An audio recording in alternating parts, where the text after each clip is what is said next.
for joining us. We begin in Brazil, where 3 days of national mourning started today after the worst air disaster in that country's history.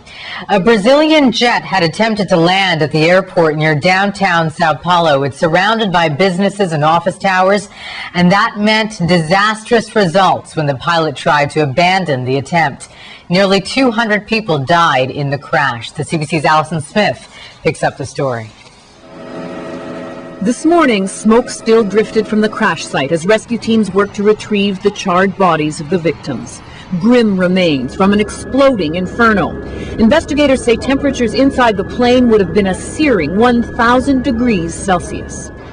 It was raining when the Airbus 320 tried to land. The pilot, apparently aware he wasn't going to make it, tried to abort. Accelerated, pulled up, cleared a fence and highway at the end of the runway, then crashed into a busy cargo depot and a neighboring gas station.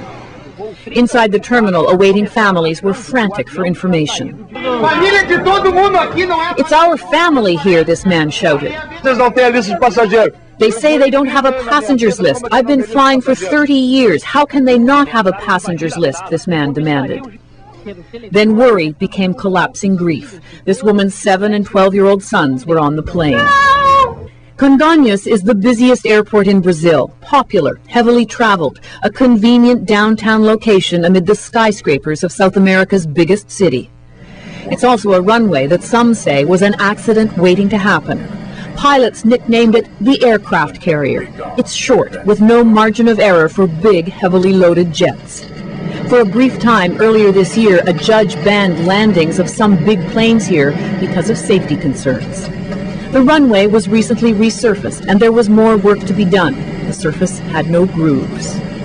Without that, you can have a very slick surface. Again, I'll make the comparison to a road or a highway where you can have a thin layer of water on a highway or a road or a runway, and you have the potential for hydroplaning.